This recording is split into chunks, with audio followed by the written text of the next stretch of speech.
Hey y'all, Baby Keem has dropped his new album, Casino, after 5 years, and here are my first impressions after 3 listens.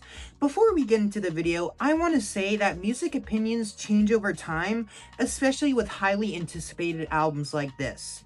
I honestly may say something dumb or just may not fully understand the album yet, so please keep that in mind while you watch this video.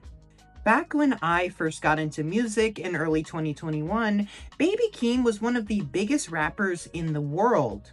I found his mixtape, Die For My Bitch, earlier that year, and songs like Orange Soda and Do-Rag Activity were played frequently by me. When The Melodic Blue dropped later that year, I loved it. There were tons of really catchy rap songs like Family Ties, and even a lot of fantastic melodic cuts like 16, which is my favorite Baby Keem song. As time went on, I was really excited to see his follow-up to The Melodic Blue, and if he was able to top it. Unfortunately, I stopped being excited for this album because he was just taking way too long to drop. While Baby Keem was a huge rapper in 2021, even making it onto Donda with one of the best songs on that project, I don't think that means he should be able to take such a long hiatus. While I love The Melodic Blue, I just kind of grew bored of it with time and kind of associated Keem's sound with being dated. I simply just got less and less excited for this album.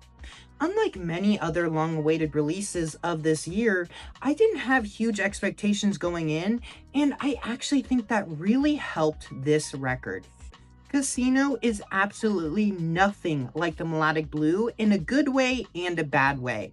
It's clear to me that Keem is a lot more mature now than he was on The Melodic Blue, as he is now more consistently talking about more serious subject matters, in a way that's more refined as well.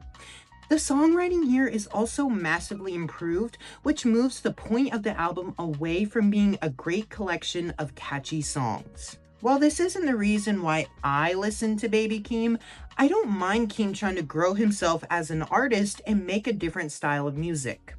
My main issue with this record is that this is so different from his first album that this is essentially a new start for him. This sounds like someone's debut record, leading to unrefined sequencing and song concepts. What results from all this is a real middling record and not really the best follow-up after 5 years. No Security is the first track and a fantastic start to the album, and probably one of the best songs here. On first listen, I was a little confused as to what direction the song would go into. See, Baby Keem, at least in the past, was more of a trap artist than anything.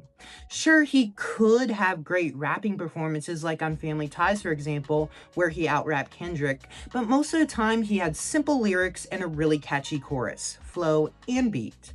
This song completely changes that perception. Literally, the first thing he says on the record is, quote, "Put a pause on the lifestyle, I grew up and changed lanes," end quote. Keem knew that this wouldn't be what fans were expecting from this album, and that's why he addressed it immediately. His writing on the song is actually pretty fantastic all throughout.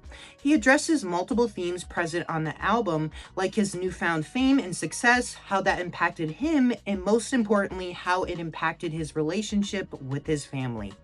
This album's central idea revolves around Keem's childhood and how growing up, especially now finding success, he was able to recontextualize it and come to terms with it. I think that revealing the album's main themes on the intro is a really great idea, especially while also acknowledging the long wait. While this intro may not have been as bombastic or catchy as I wanted for the long-awaited follow-up to The Melodic Blue, it works for the intro to Casino, and that's perfectly fine with me. So far this year, albums like Don't Be Dumb and The Fall Off kinda missed on their intro, so I'm really happy to see Keem nail it here. The title track of the album, Casino, is a good first real track for the record. The intro is really more of an interlude and lead up into this song. While that approach really may hurt the replayability of the first track, I think it helps this song a lot. Casino feels a lot more impactful after the slower intro, and I think it's supposed to be a callback to his earlier sound. To me, this song is one of the songs on the album that would fit best into the melodic blue, and I think that's intentional. Part 1 of the song sounds ripped straight off the melodic blue, sounding maybe a bit like Vent off that project. Lyrically, it's not the strongest, being kind of just typical boastful rap bars. There is this kind of underlying theme throughout this section of the song that the fame doesn't really excite him as much as it used to, like when he literally says, quote, "I just cleared a million, it didn't incite me," end quote. This idea is mentioned a few more times throughout this half, although it is mostly just typical Keem lyrics that sound good, and that's just fine. Part 2 of the song switches up the beat a bit, but it still sounds like something within his old soundscape. This part is a lot more about his real life, rather than just the fame and all the struggles he's been going through, like the death of his grandma and how he's dealt with that. This section does a really great job at setting the tone for the album, continuing on the themes of the opening track. Part 1 is more of what fans expected this album to be, and then Keem contrasts that idea with Part 2, revealing what it actually is. This album is clearly not only a lot more lyrically complex than the melodic blue, but also darker tonally. My issue with this song is just that I don't think the writing here is as focused as it was on the intro. Part 1 is just filled with bars that frankly mean nothing to the overall song and do little for the central theme. Part 2 is a lot more focused thematically, but I'd say half of the first verse still doesn't really contribute much to the overall theme. I think while Keem is trying to make a statement about what this album will be like on this song, I don't think that the song concept is strong enough to cover the whole song. That's why he defaults to his old kind of whatever style of writing. This really hurts the track, I'd say, because it's just not well enough written to be consistently interesting.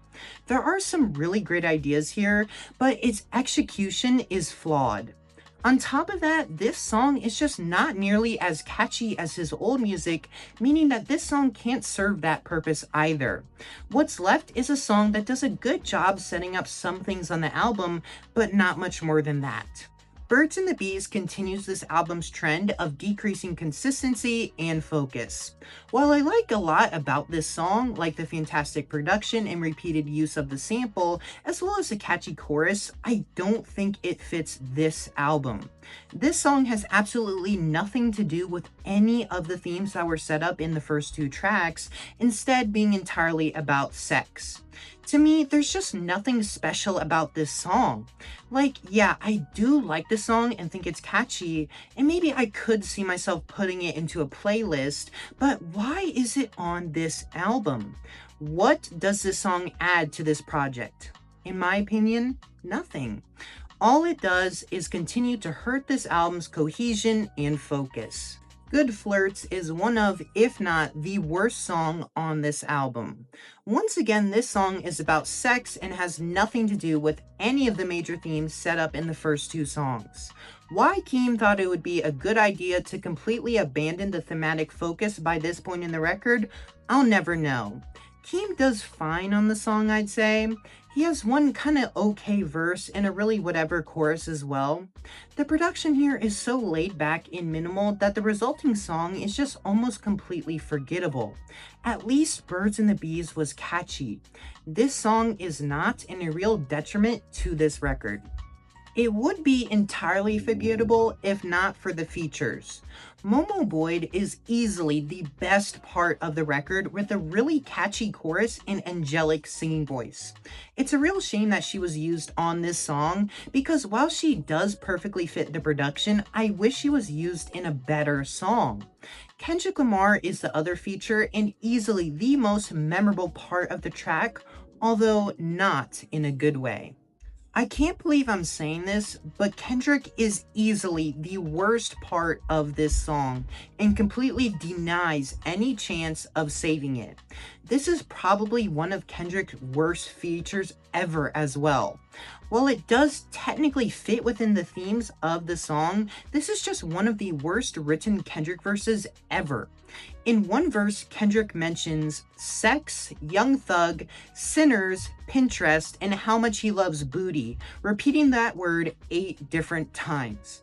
Kendrick has never been a good singer, but he's always made up for it in how great of a lyricist he is. In this song, he fails to write an even passable verse, dragging the entire track down with him. House Money is a slight improvement, but still continues the streak of bad songs on the album. Similar to Casino, this song also sounds like something off the Melodic Blue. Unlike that song, however, House Money is nothing more than that. This is probably one of the worst written tracks on the album for me because there's literally nothing special about it. While you could argue that Keem continues the themes of fame and childhood trauma on this track, they are little more than just passing mentions of it. Instead, what's here is just genuinely nothing. Like, from what I understand, this song is about Keem at a party, meeting girls and having a huge ego from all his success. That's fine and all, but this song is just so one note. That's literally all it is. I'm so cool and also I get tons of bitches. I think Keem may be trying to make some kind of point about fame here, but the song is not well enough written for that idea to come across. Instead, this just comes off as a really lazy and frankly cringy hit attempt with a bad Kendrick feature on the hook. This is not a terrible song or anything. I certainly don't like it, but I don't hate it. My main issue is that once again, it just does not fit this album whatsoever. I Am Not a Lyricist is a complete 180 for the album. It's easily the best song here and potentially even one of Keem's best songs ever. What I love so much about this record is how much it highlights Keem's maturity and how much he's grown since the Melodic Blue. His voice especially just sounds so much more mature here, sounding almost like 3 Stacks at times. Despite this, I still think he does a great job at keeping the song interesting. It has a pretty minimal beat, but this is because the purpose of the song is to highlight Keem's lyrics and rapping. His flow changes multiple times throughout the song, starting relaxed and ending more frantic. There's even a brief singing section halfway through the song. This song is the perfect example of Keem elevating himself as an artist while still staying true to what made him so special. After 3 songs of talking about sex, Keem finally decides to get back to the album's central theme, and it's great. I actually think the long break from the theme really makes this song a lot more impactful, as it kind of comes out of nowhere after all the sex talk. I don't think this choice was intentional or anything, but this song comes as a real gut punch because of it. What I do think was intentional was the title. I Am Not a Lyricist, which Keem has not been in the past, makes you expect this song to be a lot looser sounding. Instead, it's incredibly focused on his childhood. This song finally evolves on the themes set up in the first 2 songs, explaining and diving deep into what actually happened during his childhood. I think the reason the song is called I'm Not a Lyricist is because he's not trying to exaggerate anything he went through for the purposes of a song or make a strong point or anything. I just think he's trying to express what he went through in hopes that he can show others that they can make it through everything just like he did. Sex Appeal unfortunately goes back to not being lyrically focused, although much like the Birds and the Bees, it's pretty catchy, so I don't mind as much. I really don't understand what Keem was doing with the sequencing of this album, as this song just does not fit with the I'm Not a Lyricist at all. Production-wise, it's really catchy with the fantastic sample in the background and a really great verse by Keem. Too Short is the feature artist on here, and yeah, judging by his voice, I'd argue that he's just not very talented. His voice, flow, and songwriting is pretty bad, but thankfully it doesn't ruin the song much for me. If this song were to be included on any other album, I'd honestly love it and see it as a highlight, but I just don't understand why it was included on this album. Highway 95 Part 2 is another huge tonal shift, going back to his traumatic childhood. While I don't think this song is as strong as something like I'm Not a Lyricist, I do think this song also does a great job at delving deeper into Keem's childhood, directly detailing some things he had to go through. I do wish he could go a little further on this song, however, as while there is some new information here, he's also bringing up a lot of the same things he did on I'm Not a Lyricist. I also find this song to be a bit chorus heavy, which is weird because while it is slightly catchy, I don't think the purpose of this song is to be a big hit. Circus Circus Freestyle is the next song on the album and is towards the middle range of tracks in terms of quality. I think this song does a great job at showcasing Keem's versatility as the song features 3 different beats. Like much of the rest of the record, however, I think it suffers lyrically. He does mention his family trauma a few times during the song, but at this point in the album, we're expecting to hear more than just the same repeated points of "I had a bad childhood" over and over. Without any thematic progression, this is just a simple rap cut for the record that doesn't really have any catchy rapping or production. I could see people liking this, but for me personally, it's probably going to be a skip. Dramatic Girl is another switch for the track list. This is probably the most out there song on the album, sounding like a pop song I'd hear in Target or something. That doesn't mean I think it's bad though, and I think this is a pretty catchy song. It features some of Keem's best singing ever, and a really cool feature verse as well by Shea Ekru. I think one issue is just that it doesn't really fit in with the sound of this record. Like, even songs such as Good Flirts kind of have that like sample heavy R&B sound, but to me, this sounds more like a bubblegum pop song. Not bad at all, just a little out of place, I'd say. The song tackles a new theme lyrically, being Keem wanting to share a real deep connection with a girl. I think this actually does fit in with the main ideas of the album, as Keem probably would have a hard time finding a real connection, especially with his fame and after his upbringing. I just think that since this idea is literally only on this song, the idea isn't fully fleshed out enough and feels a bit more like a side idea rather than anything else. No Blame is the final track on the album and a fantastic closer.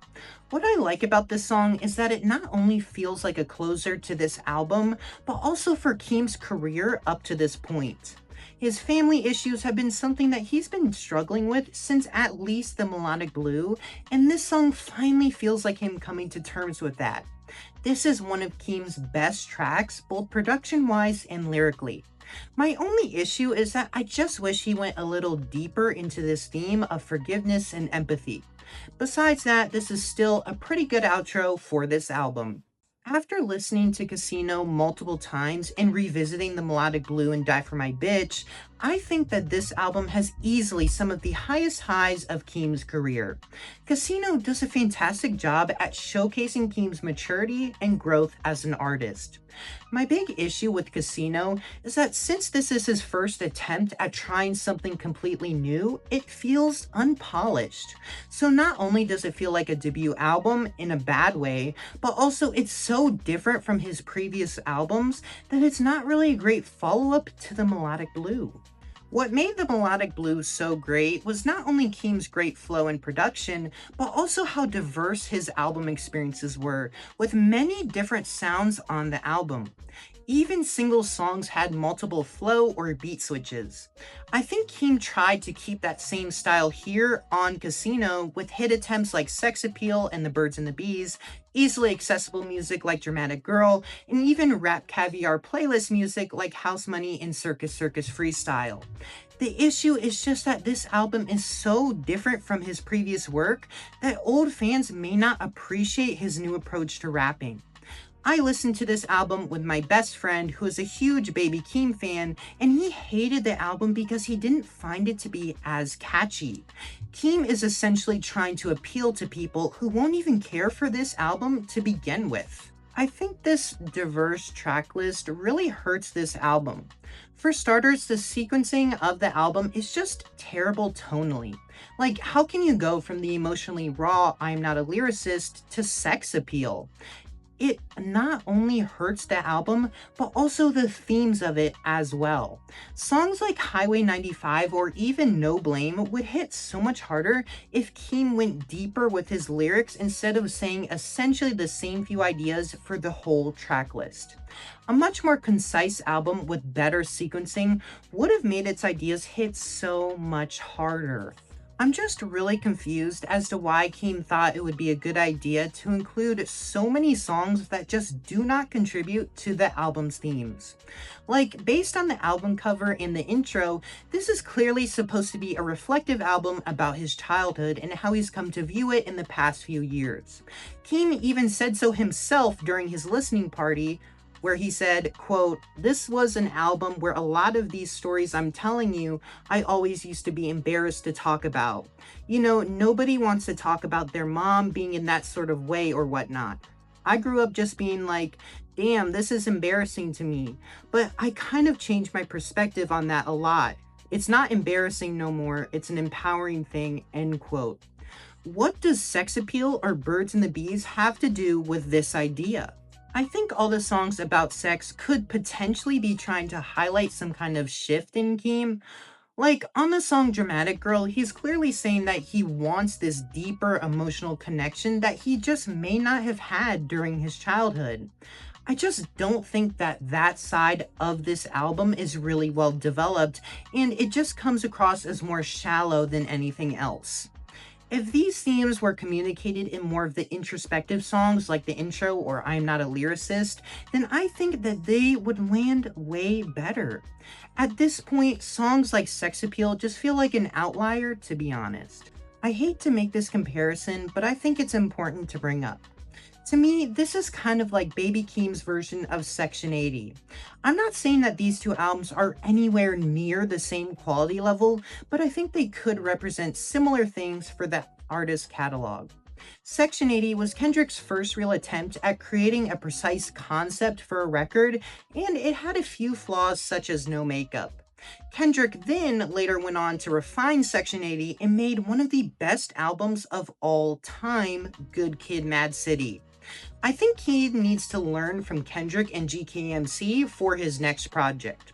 For example, every single song on GKMC has some sort of relevance to the overall story and thematic message, while also delving into various different side themes and even having a few hits. I think that's exactly the same approach that Keem needs to take with his next album. Being only 11 songs and 37 minutes, it's a real issue that at most only half of the tracklist contributes to its messaging.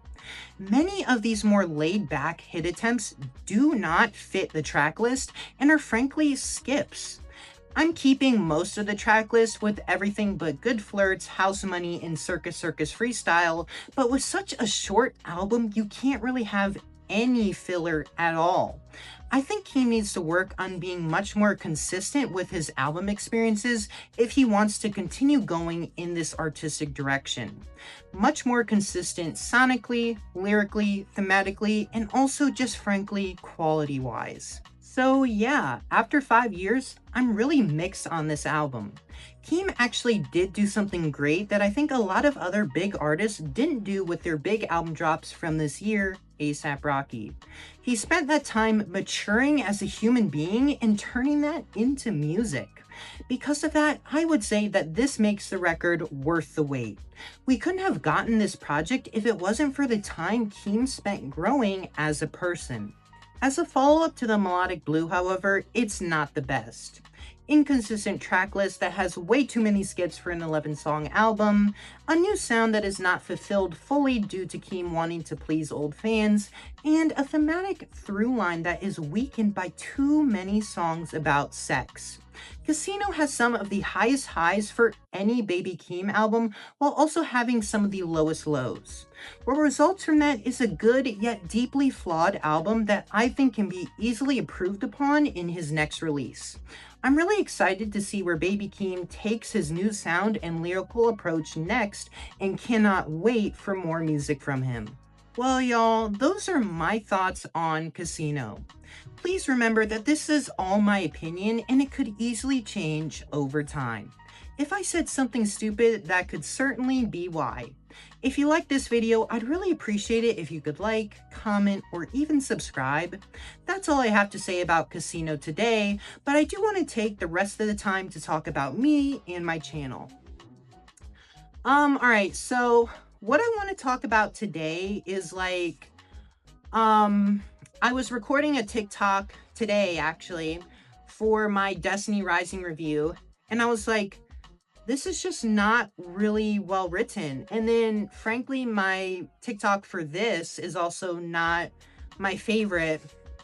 But I was wondering, like, am I not as good of a writer as I thought I was?